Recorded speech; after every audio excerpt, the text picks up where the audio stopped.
সমগ্র বরাক উপত্যকা সহ বিভিন্ন এলাকার গুরুত্বপূর্ণ খবরের মধ্যে স্বাগতম। আজ হলো 13 এপ্রিল 29 চৈত্র সোমবার। আজকের প্রথম খবরটি হলো ক্ষেতের মাঠেই টিনের ছাউনির মিছিল, ভয়াবহ ঝড়ের তাণ্ডব, বিপর্যস্ত পরিস্থিতি হয়ে উঠেছে শিলচর শহর সহ অন্যান্য এলাকা। হঠাৎ করে প্রকৃতি তার ভয়াবহ রূপ দেখালো। চৈত্রের আকস্মিক ঝড়ে কাছাড় জেলার শিলচর শহর সহ আশেপাশের এলাকায় তাণ্ডব হয়েছে। ভয়ঙ্কর ঘূর্ণিঝড়ের কারণে অনেকের টিনের ছাউনি সহ ঘরবাড়ি ধ্বংস। অনেক দূর দূরান্তে নিয়ে টিনের ছাউনি এবং অন্যান্য জিনিসপত্র ঘূর্ণিঝড়ের কারণে ক্ষেতের মধ্যে ফেলেছে। ঘূর্ণিঝড়ের কারণে টিনের ছাউনি সহ অন্যান্য অনেক সামগ্রী দূর দূরান্তে নিয়ে ফেলেছে। এই ভয়ঙ্কর ঘূর্ণিঝড়ে তাণ্ডব হয়ে উঠেছে শিলচর শহর সহ অন্যান্য এলাকায়। বড় বড় গাছ রাস্তার মধ্যেই পড়েছে, সঙ্গে বিদ্যুৎ বিচ্ছিন্ন।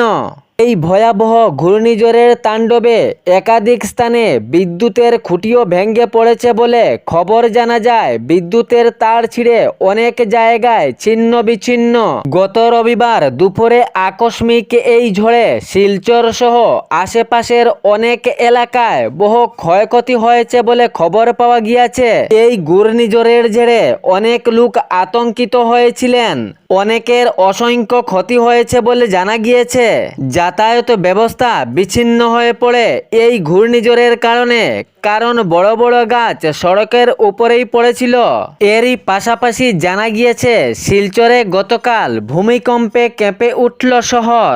আতঙ্কে ঘর ছাড়া মানুষজন। আচমকাই ভূমিকম্পের কম্পন অনুভূত হয়। এই কম্পনে শহরের বিভিন্ন এলাকায় আতঙ্কিত ছড়িয়ে পড়ে। অনেকেই নিরাপত্তার জন্য ঘর থেকে বাইরে বেরিয়ে আসেন। সূত্রে জানা গিয়েছে কম্পনটি কয়েক সেকেন্ড স্থায়ী ছিল। এখনো পর্যন্ত বড় কোনো ক্ষয়ক্ষতির খবর পাওয়া যায়নি। এর পরবর্তী খবরটি হলো রাজ্যে আবার বিজেপি সরকার গঠন হবে বললেন মুখ্যমন্ত্রী ডক্টর হিমন্ত বিশ্ব শর্মা। তিনি উনার বক্তব্যের মাধ্যমে প্রকাশ করেছেন, এতে কোনো সন্দেহ নেই অসম রাজ্যে আবার বিজেপি সরকার গঠন হবে। ইহাতে কোনো সন্দেহ থাকার কোনো কারণই নেই। সাংবাদিকদের সামনে বক্তব্য রাখতে ডক্টর হিমন্ত বিশ্ব শর্মা জানিয়েছেন, অসম রাজ্যে আবার বিজেপি সরকার গঠন করবে, এতে কোনো সন্দেহ নেই। এরই সাথে সাথে পশ্চিমবঙ্গের উল্লেখ আসলে তিনি জানিয়েছেন, বাংলায় বিজেপি জোর ভালো রয়েছে। এবার বিজেপি সরকার গঠন হওয়ার সম্ভাবনা রয়েছে। এবার বাংলায়ও ভারতীয় জনতা পার্টি তথা বিজেপি সরকারের শাসন চলবে বলে তিনি মত প্রকাশ করেন। এবং এরই পাশাপাশি অসম রাজ্যকে উল্লেখ করতে গিয়ে তিনি জানিয়েছেন, অসম রাজ্যে বিজেপি সরকার গঠনের কোনো সন্দেহ নেই। নিশ্চিত হয়েছে অসম রাজ্যে বিজেপি সরকার গঠন করবে। এর পরবর্তী খবরটি হলো ভয়াবহ দুর্ঘটনা। একাধিক গাড়ির সংঘর্ষে প্রায় 10 জনের মৃত্যু হয়, আহত হন প্রায় 25 জন। এই মর্মান্তিক দুর্ঘটনাটি সংঘটিত হয় বিহারের কাটিহার জেলায়। সূত্রে খবর পাওয়া গিয়েছে বাস, ট্রাক এবং একটি পিকআপ ভ্যানের মধ্যে এই জোরদার সংঘর্ষ হয় এবং এই জোরদার সংঘর্ষের জেরে কমপক্ষে প্রায় 13 জনের মৃত্যু হয় বলে জানা গিয়েছে। এর মধ্যে প্রায় 25 জন আহত হয়েছেন। NH 31-এর কোদা এলাকায় এই ভয়ঙ্কর ঘটনাটি সংঘটিত হয়। একটি বাস, ট্রাক এবং একটি পিকআপ ভ্যানের মধ্যে মুখোমুখি সংঘর্ষ হওয়ার ফলে এই ধরনের মর্মান্তিক ও হৃদয়বিদারক ঘটনাটি ঘটে। জানা গিয়েছে প্রথমেই বাসটি তার নিয়ন্ত্রণ হারিয়ে জোরদার কদমে ধাক্কা চালায়, তাহার পর 3 বাহনের মধ্যে পরপর ধাক্কা হয়। তবে এই ভয়ঙ্কর দুর্ঘটনার পর সাথে সাথে স্থানীয়রা ঘটনাস্থলে উপস্থিত হন এবং উদ্ধার কাজ চালান। কিন্তু পরিস্থিতি ভয়াবহ দেখে প্রশাসনকেও খবর দেওয়া হয়। সাথে সাথে উদ্ধারকারী দল ঘটনাস্থলে পৌঁছে আহতদের উদ্ধার করে নিকটবর্তী হাসপাতালে ভর্তি করেন। প্রশাসন এ দুর্ঘটনার সঠিক কারণ খতিয়ে দেখার তদন্ত শুরু করেছে। ভারতের প্রধানমন্ত্রী নরেন্দ্র মোদী এই দুর্ঘটনার গভীর শোক প্রকাশ করেন। মৃতদের পরিবারের জন্য প্রধানমন্ত্রী ত্রাণ তহবিল থেকে 2 লক্ষ টাকা করে আর্থিক সহায়তা ঘোষণা করেছেন এবং আহতদের জন্য 50,000 টাকা করে দেওয়ার কথা জানিয়েছেন তিনি। এরই পাশাপাশি বিহারের মুখ্যমন্ত্রী নীতিশ কুমার একই পরিমাণের ক্ষতিপূরণের ঘোষণাও জানিয়েছেন। এর পরবর্তী খবরটি হলো, রাজ্যের বিভিন্ন সমষ্টিতে নতুন করে অরুণোদয় দেওয়ার ঘোষণা। ভোট প্রচারের সময় মুখ্যমন্ত্রী ডক্টর হিমন্ত বিশ্ব শর্মা কথা জানিয়েছিলেন যে বিভিন্ন সমষ্টিতে নতুন করে 10,000 অরুণোদয় দেওয়া হবে। রাজ্যে যদি বিজেপি সরকার হয় তাহলে যোগ্য হিতাধিকারীদেরকে আবার নতুন অরুণোদয়ের আওতায় আনা হবে।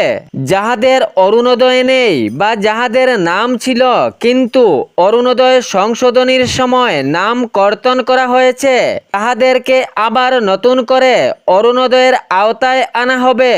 ডক্টর হিমন্ত বিশ্ব শর্মা ভোট প্রচারের সময় তিনি জানিয়েছেন রাজ্যের বিভিন্ন সমষ্টিতে নতুন করে 10,000 অরুণোদয় দেওয়া হবে যদি রাজ্যে বিজেপি সরকার আবার সরকার গঠন করে, এবং এরই পাশাপাশি অরুণোদয়ের টাকার পরিমাণও বাড়ানোর কথা তিনি জানিয়েছেন। 1250 টাকা করে যে অরুণোদয়ের ব্যাংক অ্যাকাউন্টে দেওয়া হয় যোগ্য হিতাধিকারীদেরকে, এ বিষয়ে তিনি পরিষ্কারভাবে জানিয়েছেন 1250 টাকা নয়, এর ঊর্ধ্বে দেওয়া হবে অরুণোদয়ের টাকা।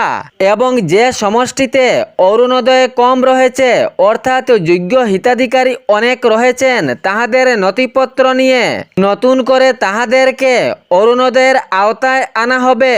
রাজ্যে বিজেপি সরকার আসতেই এ কাজ প্রক্রিয়া শুরু হবে বলে তিনি ভোট প্রচারের সময় একথা জানিয়েছিলেন।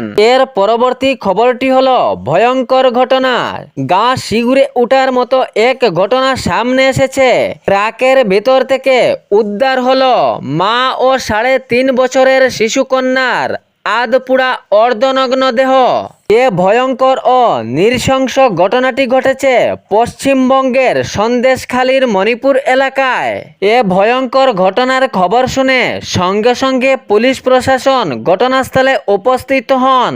পুলিশের প্রাথমিক তদন্তের পর ট্রাক থেকে জোড়াদেহ উদ্ধার করে কিভাবে এই ঘটনা ঘটল, কে বা কাহারা এই ঘটনার সঙ্গে জড়িত তা এখনো স্পষ্ট হয়নি। পুলিশের তদন্ত অব্যাহত জারি চলছে জোর কদমে।